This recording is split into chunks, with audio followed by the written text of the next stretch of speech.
3 tahun yang lalu saya misa di salah satu paroki. Misa yang paling panjang itu misa apa coba? Malam Paskah. Benar atau tidak?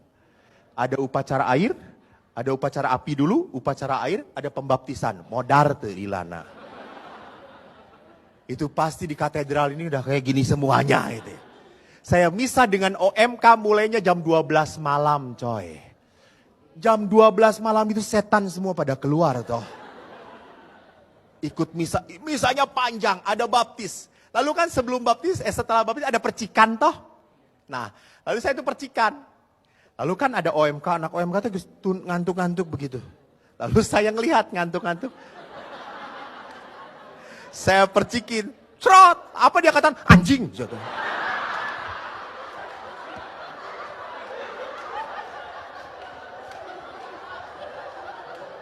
Mendapat air suci orang-orang tanda salib dia anjing gitu kan. Dan dia agak kenceng ngomongnya sampai tetangga-tetangganya ketawa gitu. Saking jengkelnya saya percikin lagi dia. Lalu akhirnya percikan yang kedua dia.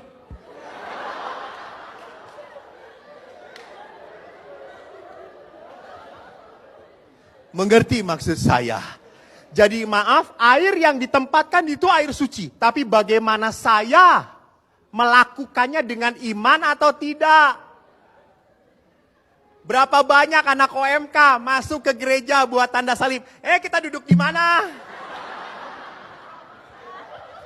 OMK katedral tah. Lalu dijawab sama temannya, gue di belakang aja ngantuk euy. Terus yang belakang, yuk di belakang, gitu ya, itu lihat. Padahal mencelupkan tangan ke air suci. Jadi ini adalah melakukan hal yang tidak sepantasnya. Yang kudus, tapi kita tidak hormati. Jadi ini kebanggaan kita, kita punya air suci. Pakai untuk menjadi berkat bagi kita. Jadi kalau Bapak Ibu mengatakan, pastor boleh kami membawa minta air suci? Boleh. Ibu-ibu pakai air suci itu kalau suami ibu pergi buat tanda salib kepada suami Pak yang elingnya gitu ya. Anak-anak pakai air suci, kalau mama kamu cerewet marah-marah percikin air suci. Salam Maria penuh rahmat Tuhan sertamu. Pasti mama kamu jadi gak marah gitu ya.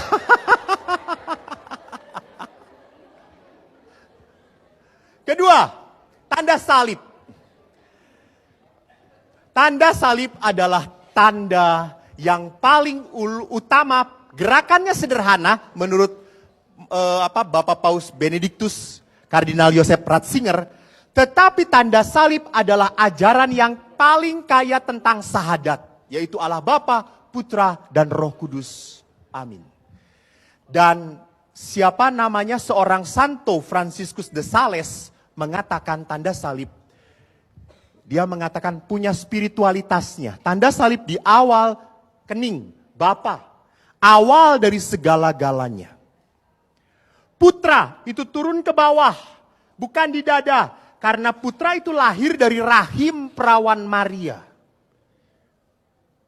Jadi turun ke bawah, jangan di sini, ini adalah salib orang malas. Apalagi di sini, lebih malas lagi.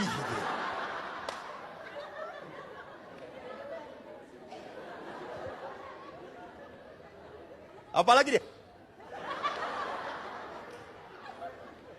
Apalagi perempuan kan tiap pagi tanda salib. Bersama Bapak, amin. Jangan kamu mau laki-laki . Tanda salib mengawali dari atas. Dalam nama Bapa dan Putera. Di mana Putera itu lahir dari perawan Maria. Roh Kudus itu gerakan dari kiri ke kanan. Kenapa? Karena Roh Kudus menurut spiritualitas Franciscus de Sales membimbing kita dari kejahatan ke kebaikan. Jadi bukan Roh Kudus, amin, tapi Roh Kudus, amin. Ini spiritualitasnya dari Franciscus de Sales yang menurut saya baik kita lakukan. Apakah satu-satunya yang paling benar? Tentu tidak. Tetapi supaya kita tahu maknanya, jangan sampai membuat tanda salib seperti pemain sepak bola. Habis gol,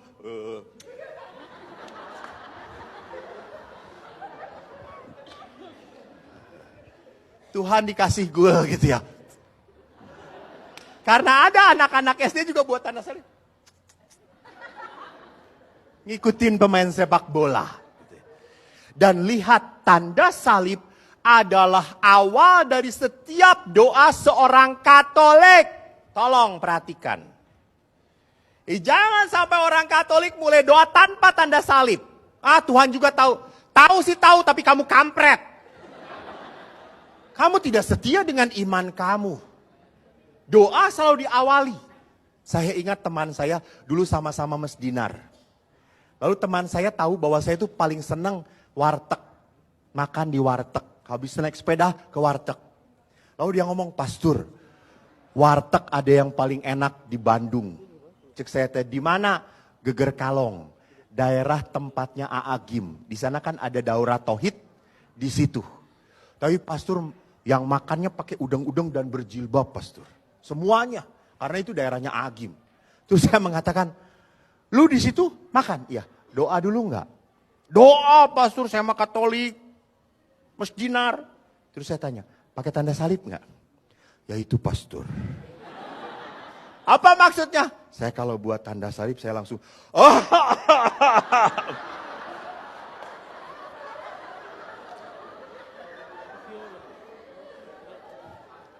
Saya tanya, "Kenapa lu?" Nanti kalau jelas-jelas langsung Allahu Akbar, paeh maneh gitu ya. Moal saya itu. Hari ingat, ini adalah kita sebagai orang Katolik tidak boleh malu. Bukan menunjukkan, bukan pamer, bukan. Saya justru memperlihatkan saya beriman. Saya melakukan ini semuanya dalam nama Bapa, Putra, dan Roh Kudus. Biar apa yang saya lakukan sungguh dituntun oleh Roh Kudus dan di dalam Tuhan.